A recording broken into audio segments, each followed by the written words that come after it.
So India is standing up to China, not just in the SCO, but also in Africa. Africa is the second largest continent in the world. It is resource rich and it has long been ignored. In the colonial times, the West divided it. They invaded and colonized 90% of the continent. Historians call it the scramble for Africa. But in the last few decades, China has taken over. It has turned Africa into its playground, invested billions of dollars, built roads, bridges, power plants, basically entered every business in practically every country. And what did China get in return? Abundant resources and an untapped market. The West is waking up to this, and India is making some moves. Tonight, we want to focus on what India's game plan in Africa is. There's a clear effort to court African powers. India is working on three fronts: investments, trade, and diplomacy. And we'll look at all of them, starting with investments. New Delhi is now the second largest creditor to Africa. The first is China. In other words, after China, India is lending the most amount of money to Africa. I have some numbers. In the last 10 years, India has given $32 billion in credit to Africa. And what is this money for? Metro rails, water supply lines, power plants, and other infrastructure projects. 42 African nations have received this. In fact, out of all the loans that India extended in the last decade, Africa makes up 38%. It shows you how seriously India is pursuing this. New Delhi has opened 195 lines of credit. These are linked to specific projects. And this is 3 times more than India's credit lines in Asia. Let me also tell you which countries are the top recipients: South Africa, Mauritius, Mozambique, Sudan, and Egypt. Indian companies are investing in these countries too, also in Ghana and Nigeria, which brings us to trade. India's main exports to Africa are petrol and pharma products. Imports include crude oil, gold, coal, and other minerals. Bilateral trade with Africa grew by more than 9% last year. It touched almost $100 billion. The plan is to double this in the next 7 years. So $200 billion by 2030. But how will India achieve this? Which brings us to our third point: diplomatic engagement. In 2015, India organized the India-Africa Forum Summit. It was called India's largest ever Africa outreach. In 2018, Prime Minister Modi addressed the Ugandan parliament. He outlined the Kampala principles, 10 principles guiding India's Africa engagement. And since then, there has been a lot of diplomatic push. In the last 9 years, India opened 25 new embassies or consulates. 18 of them were in Africa. In February, New Delhi hosted the Voice of the Global South Summit. Africa was part of that. India is also pushing for the inclusion of the African Union in the G20. If you connect all these dots, you'll see this. Africa is one of India's foreign policy priorities. It helps that both sides share historic ties, and these relations are shaped by colonialism and its repercussions. Both have suffered. Both India and Africa also have a young demographic, quite a lot of potential, and a growing diaspora. Africa is home to about 3 million people of Indian origin. 1 million of them are in South Africa. So people-to-people ties already exist, which makes the partnership organic. But despite these convergences and India's push, it has a long way ahead, mostly because it made a late start. China saw Africa's economic potential long ago, and it got there first. The rest of the world, including India, is only playing catch-up. China is Africa's largest economic partner. Trade in 2021 was worth more than $250 billion. In the last decade, Beijing pledged more than $134 billion to Africa. $134 billion. That's 11 times what India has offered. China has also made early moves to tap mineral resources like lithium and bauxite. So like I said, a lot of catching up to do. Thankfully, the world is also realizing the pitfalls of Chinese loans. They almost took over the airport in Uganda. Projects with China end up compromising national assets. India can be a credible and reliable alternative. It should build on cultural and historical ties and stay the course on diplomacy. For starters, revive that India-Africa summit. The third edition, like we said, was held in 2015. Now is a good time to work on the next one. There's an old saying in journalism: if one person tells you it's raining and another tells you it's not, you're not supposed to report both sides. You're supposed to look outside and see for yourself. I'm afraid times have changed. Nowadays, journalists see what they want to see. Just look at the recent riots in France. We showed you the pictures on Monday. There were vehicles burning on the streets, police officers chasing and arresting protesters. It was clearly evidence of long-running problems in France, like racism or the backlash against immigration. But Western media did not see it that way. Look at this article in Politico. It's called The Politics of the French Riots. In fact, let me read out what it says. This is largely an insurrection without aims. The riots are, in a sense, anti-France. Thank God it wasn't in India or Bangladesh or South Africa, because then the riots would have been pro-democracy. Next, we have the Washington Post. They say the protests will create an opening for the far right. How about that? These people were outraged by systemic racism. They were fed up of being treated as second-class citizens, but when they protest, they're accused of helping the far right. Classy from the folks at Washington Post. Guardian also had a problematic take. Look at their headline. A grim tale of the growing gulf between haves and have-nots. They're calling it a class war. Maybe there is a class element to it. But shooting a 17-year-old at point blank is not just a class problem, it's a race problem. This was targeted racism. Guardian had no problem using such language about India. Look at their report on the Delhi riots. And let me quote that for you. The violence in Delhi is not a riot, it's targeted anti-Muslim brutality. I have more examples for you. The New York Times is calling this a new challenge for Macron. They're not blaming his policies for it, they're simply calling it a challenge. Wall Street Journal is not even concerned about the protests, they're worried about the French cops. Look at two of their reports. French riots test Macron's loyalty to police, as if that's the bigger issue here. Another headline says, behind the riots lie years of anger over police conduct. So it's not systemic racism, it's not anti-immigration sentiments either, it's all about police conduct. The New York Times has said the same thing. French police won authority to shoot at drivers but got no training whatsoever. Do you really need training for that? Not shooting 17-year-olds comes naturally to most people. I guess in France, you have to be taught. Now compare this to how they cover Indian police. Look at the same New York Times during the Delhi riots, and I'm quoting, how Delhi's police turned against Muslims. A few anecdotes, a handful of statements, and job done. The NYT published a smear piece on Delhi police, but in France, it's all about the lack of training. You can understand what the strategy is here. Don't blame the leader, don't blame the institutions, instead blame complex issues like class and history. But elsewhere, it's the opposite. Let me also show you another set of headlines. This is from Le Monde. It's a French newspaper. India's Modi fails to respond to an outpouring of hatred against Muslims. They're going straight after the head of government. Now look at their coverage of Macron. Riots in France, Macron bases three-stage response on empathy, firmness, and a moral jolt. I guess arresting 3,000 people is empathy. And so is suggesting that social media should be limited. The fact is, social media can inflame such situations. But when other governments do it, it is draconian. When Macron does it, it's a moral jolt, whatever that means. And it's not just India. The Western media does it with most Asian and African leaders. Look at Politico's headline on Bangladesh. Does Bangladesh's Prime Minister still believe in democracy? Again, a direct attack on the head of government. A couple of reports questioned the arrest of government critics, so Politico ran this headline. And we're not saying it's a bad headline. We're saying do the same for France. The Western media has been handling France with kid gloves. No explosive headlines, no incisive editorials. It's all been rather nice and polite. The New York Times even ran this informative report. Traveling to France, here's what you need to know about the protests. Such coverage comes from inherent racism. Any unrest in the West is an anomaly for them. But any unrest in Asia or Africa is the norm, and most likely the government's doing. The result of state-sanctioned oppression, as they put it.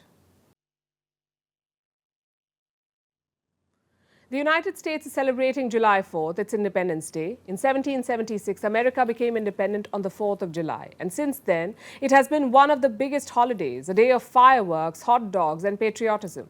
But not this time. This time, Americans are low on morale. They don't seem as proud of their country. This is according to a new survey, and the findings are hardly surprising because the US as a country is at a crossroads. Mass shootings have become an everyday affair. Women no longer have rights over their bodies, and the United States is more divided than ever before. So what's there to celebrate? Here's a report. It's the 4th of July in America, a day of fireworks, parades and patriotism. There are hot dog eating contests, key lime pie tournaments, and mass shootings. Not one, but 3 mass shootings.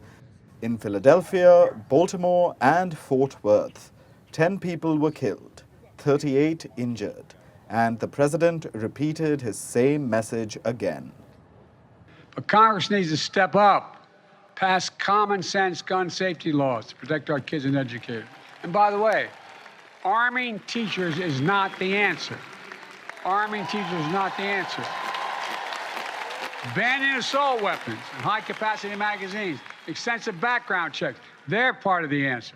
They'll make a big difference. The motives are unclear, but it looks like even on July 4th, America could not let go of guns. Come to me, hands up, keep coming. Go. So what's there to celebrate?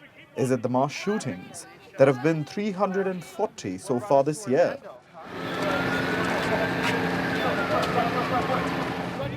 Is it the growing curbs on abortion rights? More and more states are restricting them. Is it the curbs on LGBTQ rights? The new Supreme Court verdict is chipping away at equality. Or is it the growing political divide? A widening partisan divide between Democrats and Republicans. For many people, this is a difficult holiday. They are no longer proud to be American. Extreme national pride is at an extreme low.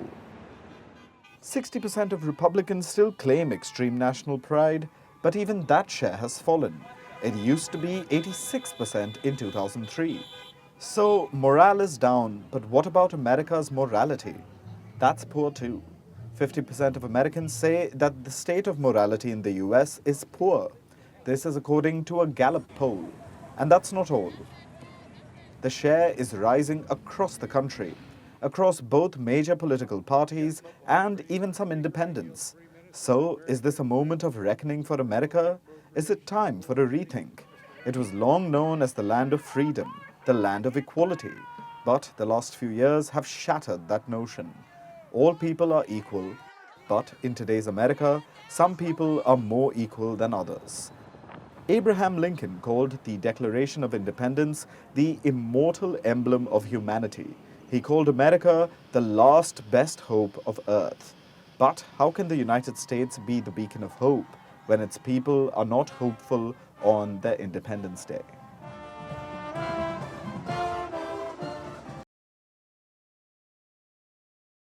Our next story is from China, and it's a story that writes itself.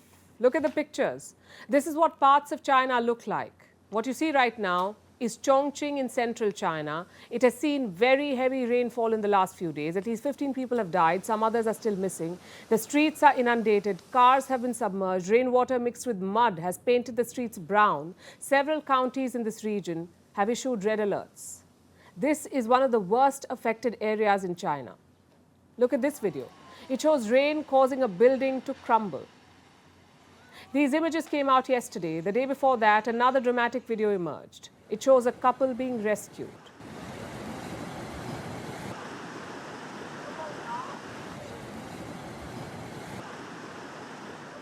This was from China's Henan province. Rains are battering almost every part of the country. They're causing heavy losses. Some 10,000 people have been rescued from this area, the central Hunan province. Dozens of buildings have collapsed. Initial estimates peg the damage at $80 million, 80 million, and the worst may be yet to come. In the Sichuan province, more than 85,000 people have been displaced. President Xi Jinping has called on local authorities to step up to make stronger efforts to protect lives and property from severe flooding. The Chinese government has also announced emergency funds, some $44 million for disaster relief. But that may not be enough, because the crisis spans large parts of the country. And it's not just the heavy rains. While most of China is inundated, some areas in the north are facing extreme heat. And some places like Shanghai are suffering both rain and heat. Authorities have issued an orange heat alert for Shanghai. The temperature could go up to 37 degrees, which may not sound too extreme for us here in India, but for the Chinese it is a lot.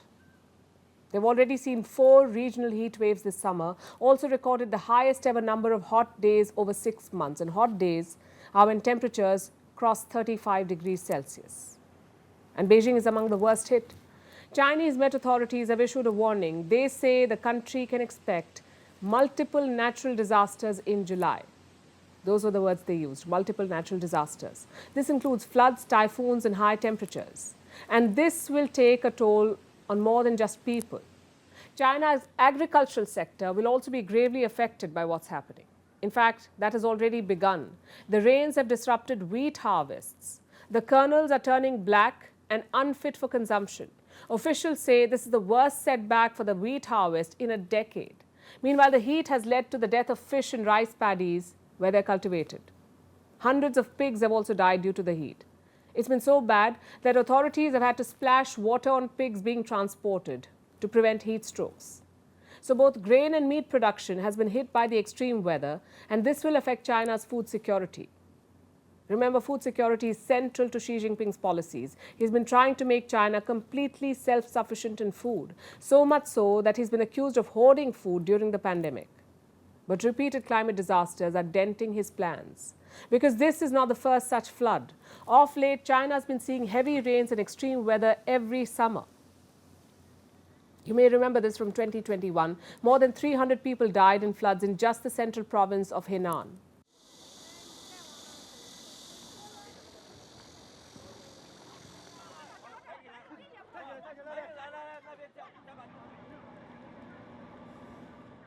So extreme weather is becoming more frequent and damaging. 20 cities in China have been flooded this week. 11 of the 31 provinces in the country are bracing for more heavy rains. Experts say there's more disruption and destruction in store. Money has long been an inspiration for many artists. Pink Floyd called it the root of all evil. Wu-Tang Clan rapped, "Cash rules everything around me." But superstars aren't just happy with singing about money or making money by singing. They strive for more. Sometimes they move economies with their vocal cords. And the biggest example of this is Taylor Swift, the iconic American singer. She's one of the highest paid entertainers in the world, and she is on a world tour right now, the Eras Tour. It is set to earn a record $1 billion in ticket sales. And if you think this is a big number, well, think again, because this is just the ticket revenue. Concerts make money in many ways. People spend on merchandise, accommodation, travel, and Swifties, or the fans of Taylor Swift, spend about $1,300 on average. So if you add everything, her tour could generate $5 billion. That's right, $5 billion. That's more than the GDP of many countries. And this may be the best case scenario, artists helping with economic growth. In some cases, they also push up inflation. Last month, we saw this in Sweden. The American star singer Beyoncé kicked off her world tour in Sweden in the month of May. It caused a huge influx of visitors. Hotel and restaurant prices suddenly rose, and the result was this. Sweden's inflation surged. They called it Bayflation. It sounds bizarre, but Bayflation and the swift lift are only part of the norm, which brings us to something called the concert economy. It means exactly what it sounds like. It tells us how concerts affect economic growth and inflation, and it is seen across the world because artists are so much more than just singers and songwriters. They're an economic phenomenon, an obsession, an industry unto themselves sometimes. So their hugely lucrative tours benefit economies. And don't be mistaken, this is not a new concept, a new trend. In 1964, the Beatles practically rescued the British economy. The UK had a negative balance between imports and exports. Then the Beatles went on tour. They earned income in dollars, the Deutsche Mark, and the yen. Thanks to international ticket sales, royalties, and even appearance fees, and the British economy got a boost. You see, the concert economy is all about exporting music. Exhibit A, K-pop. It has become a global phenomenon, and now it contributes $10 billion to the South Korean economy. Boy band BTS alone accounts for about $4 billion. And exporting music is especially great for smaller economies. Sweden literally awarded ABBA for their contribution to the country's exports. And many say U2 was one of Ireland's top 3 exports in the 90s. And as we speak, it's the summer of concerts. Beyoncé and Bruce Springsteen are reigning over Europe. Taylor Swift has taken over the US and Australia. In some parts of the world, it seems like everyone is going to a concert. But if you're elsewhere, like in some African or Asian nations, you're probably suffering from serious FOMO. So why don't global music stars tour certain countries as much? Well, there are multiple reasons, like the lack of great venues. Experts say every major European and American city has a minimum 50 venues for performances. This is where artists can just plug in and play. In countries like India, that is not the case. So when artists come here, they have to bring their own high-tech gear. And then there are other reasons, like high promoter costs, red tapeism from government authorities, and the lack of a large fan base. But to many fans, these factors don't really matter because those who can will travel far and wide to attend these concerts. They were really expensive. They were like 5,000 reais. Yeah. Oh my goodness. Yes.